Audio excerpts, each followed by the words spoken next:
In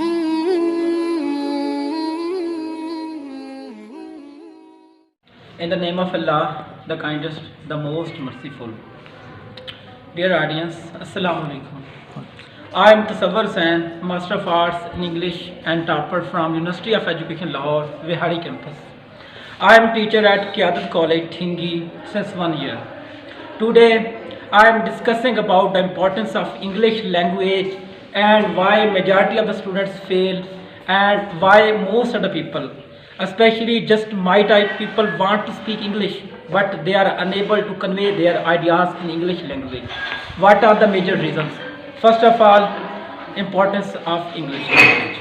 As you all of you know, English has become an international language. Everybody, every Pakistani, even every person from the whole world want to speak English. तो जब वो English speak करने की कोशिश करता है तो क्या हो जाता है, वो नाकाम हो जाता है.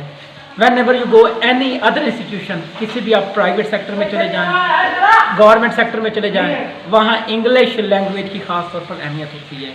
मोस्टली आजकल के दौर में साइंटिफिक सब्जेक्ट्स को भी अगर आप जज करना चाहते हैं, वो भी इंग्लिश लैंग्वेज के अंदर भी किया जाता है. जब इंग्लिश लैंग्वेज में कोई भी टीचर, कोई भी स्टूडेंट परफॉर्म नहीं कर सकता, एज अ रिजल्ट उसका जो फ्यूचर होता है, he is able to do well in that field. There are some certain facts कि इसके बारे में फिर हम क्या कर सकते हैं, कैसे कर सकते हैं, इसको कैसे इम्प्रूव कर सकते हैं. तो चंद एक आइडियाज़ हैं जिनको इस्तेमाल करते हुए, जिनको यूज़ करते हुए हम बेहतर कर सकते हैं.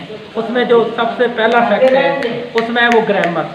Try to increase your grammar, try to improve your grammar, work it on the regularly basis. आप कैसे काम करेंगे?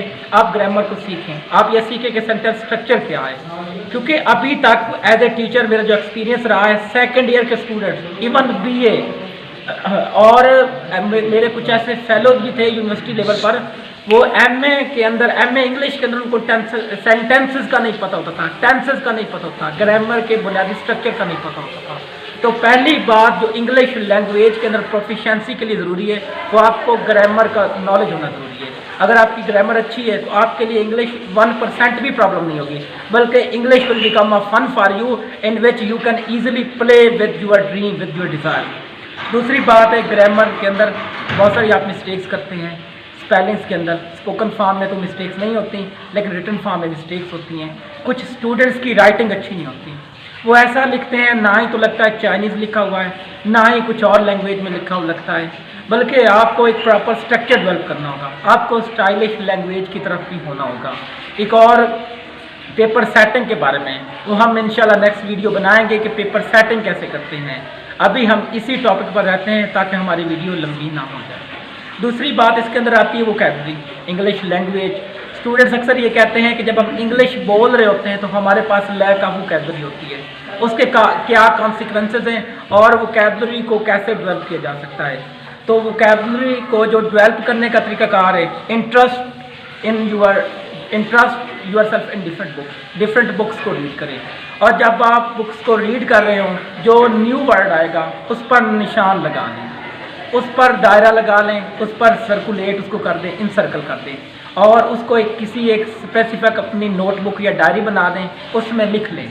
जब आप उसको लिख लेंगे तो क्या होगा कि आपके माइंड में वो ऑटोमेटिकली वर्ड आ जाएगा कि मैंने ये वर्ड जो था फला जगह पर सीखा था और ये लिखा था. फिर उसको कम से कम प्रैक्टिस करें.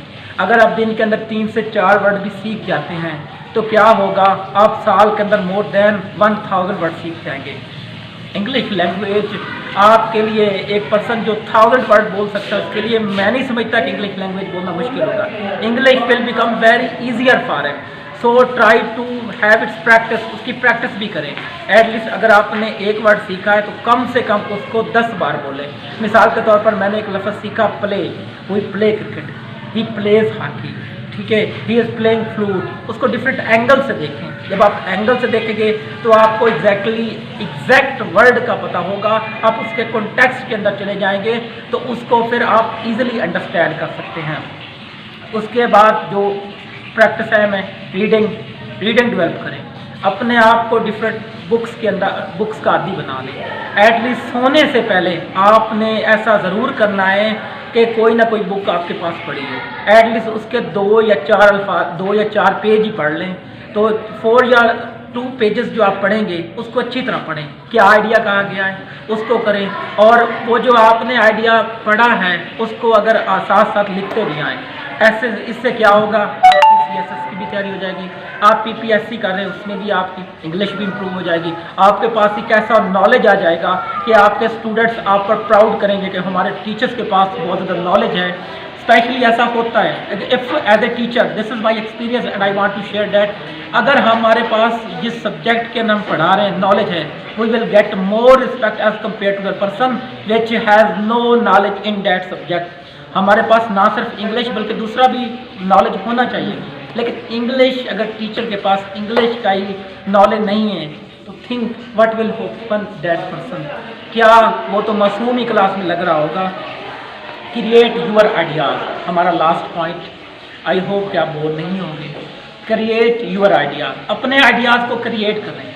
आपने इंग्लिश लैंग्वेज सीख ली, आपके पास वोकैबुलरी आ गई, आपके पास स्ट्रक्चर भी है, ग्रामर भी है, सेंटेंस सब कुछ, लेकिन क्या है, अब जो मरहला है, आपने वो जो एक आपका स्टेज है उसको अबूर करना है, वो है अपने आइडियाज़ को क्रिएट करें, अपने आप को इम्प्रूव करें, अपने आप को सेटिस्फाई करें, अपनी पावर्स को जस्टिफाई करें और इंग्लिश की प्रैक्टिस करें। लोगों के साथ बोलें, गलत बोलें। जब तक आप लोग नहीं बोलेंगे, जब तक मिस्टेक्स नहीं करेंगे, कभी भी ये क्वेश्चन कभी भी रेज नहीं होगा कि आप सीख भी रहे हैं।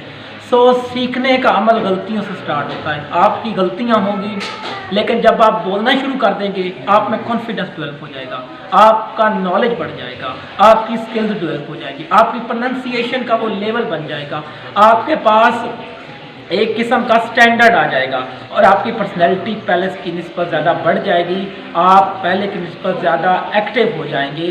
तो ये जो जर्नी है, ये जर्नी इतनी टफ भी नहीं है, लेकिन इस जर्नी के लिए क्या चाहिए, कंसिस्टेंसी, कंसिस्टेंट हो जाएं, अपने आप में करज लाएं और इन चीज़ों को अपनी डेली हैबिट बना लें। अल्लाह ताला आपका हामी और नासिर हो।